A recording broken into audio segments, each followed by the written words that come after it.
ये लोग तो ऐसे मार रहे हैं जैसे इंसान नहीं कोई जानवर हो या कोई पुरानी दुश्मनी हो मेरे साथ। तुम जल्दी आ जा। मैं अभी नहीं आ पाऊंगी, मुझे थोड़ा टाइम चाहिए। तुम जल्दी आ, नहीं तो मैं सब सच बता दूंगा इन लोगों को। पुलिस स्टेशन जाने की जगह मेरे सवालों के जवाब दो। सिर्फ तुम्हें क्यों पता था कि दिलजीत कहाँ है? नीति, कहीं ऐसा तो नहीं कि तुम और वो।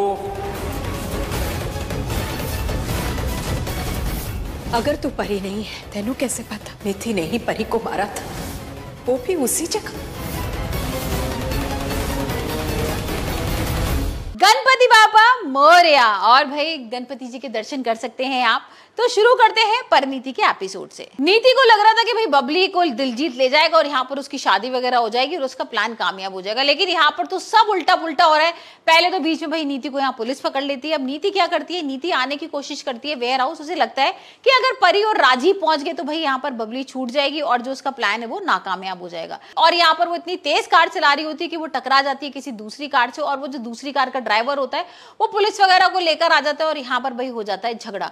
अब यहाँ नीति झगड़ा कर रही है, रिक्वेस्ट भी कर रही है कि भाई मुझे जाने दो, यहाँ पर मुझे बहुत जल्दी है। यहाँ भाई उसको पागल भी बना देती कि मेरी जो फ्रेंड है ना वो प्रेग्नेंट है और अगर मैं जल्दी नहीं पहुंची तो बहुत सारी चीजें खराब हो जाएंगी। और ये सब कहकर वो भाई निकल जाती है वहां से और पहुंच जाती है राजीव के पास। और यहाँ पर हम देखेंगे कि वेयर हाउस से भाई परी और बबली तो भाग गए, सिर्फ राजीव बचता है। हमने देखा ही था ना किस तरीके से यहाँ पर राजीव ने अपनी जान पर खेलकर भाई परी और बबली को बचा लिया था और उनको भगा दिया था और बोला था कि भाई दिलजीत को मैं देख लूंगा और तुम लोग यहाँ से भागो। और ये लोग तो भाग जाते हैं, लेकिन यहाँ पर दिलजीत भाई राजीव को पकड़ लेता है और खूब गुस्सा कर रहा है। उन दोनों में फाइटिंग हो रही है, मार पिटाई हो रही है, एक दूसरे को मार रहे हैं।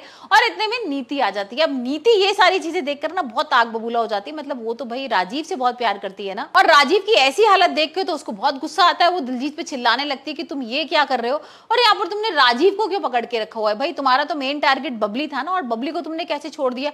वो राजीव के सामने तो इस तरीके का शो कर रही है जैसे वो बबली की भाई बहुत भलाई चाहती है यहाँ पर और राजीव का बहुत भला चाहती है। और इस तरीके से भाई वो गुस्सा करने लगती है यहाँ पर दिलजीत के ऊपर कि तुम्हें ऐसा नहीं करना चाहिए राजीव के संग। और वो गुस्सा वगैरह करके राजीव को तो छुड़ा के ले आती है, लेकिन अब दिलजीत बनाता है नया प्लान। अब दिलजीत आ जाता है अपने गुंडों के साथ बाहर और यहाँ पर वो वेट करता है कि जब राजीव, परी और बबली आएंगे कार में तो मैं यहाँ पर कुछ कांटे बिछा दूंगा और उनकी जो कार होगी वो पंचर हो जाएगी और फिर पकड़ लूंगा। और ऐसी होता है, यहाँ पर जैसे वो लोग आते हैं, कांटे बिछे होते हैं, वो एकदम से उनकी कार आती है और पंचर हो जाती है। अब यहाँ पर राजीव मना कर रहा है परी से कि बाहर मत निकलो, बहुत खतरा है, यहाँ पर हो सकता है कोई आसपास हो और यहाँ में पकड़ ले। और ऐसे ही होता है, जैसे वो बाहर निकलते हैं वैसे यहाँ पर दिलजीत होता है, उसके गुंडे होते हैं। अब उनका मुंह पकड़ के बांध देते हैं पूरा। और नाम देख रहे हैं कि कैसे गुंडों के पास है ये राजीव, बबली और परी, और अब कैसे बचेंगे। अब राजीव किस तरीके से बचाएगा भाई परी और बबली को, ये देखने वाली चीज होगी। क्योंकि यहाँ पर अब जो दिलजीत है ना बहुत गुस्से में और कह रहा है कि मैं परी और बबली को छोड़ने वाला नहीं हूँ।